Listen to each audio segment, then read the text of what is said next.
Meine Damen und Herren, meine liebe Gäste, днес 13 октомври, отново сме на коджата. Днес с малко по-различна цел, малко земеделска работа. Трябва да почистим тук спасителната пътека.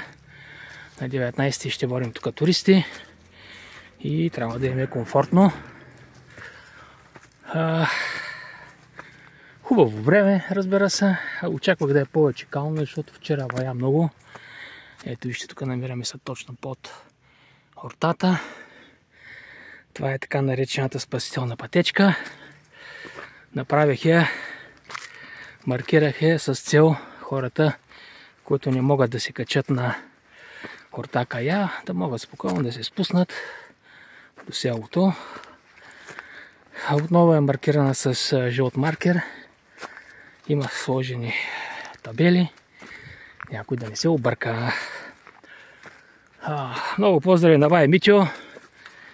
За съжаление, леко е настинал, разболял се. Но коджата ще го изчака на 19. С нови сили ще я атакуваме.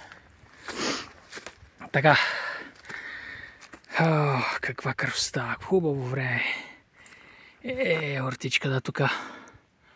Страхотно място. Сега, за тези, които си лягат рано, за да не остаряват рано, лека, но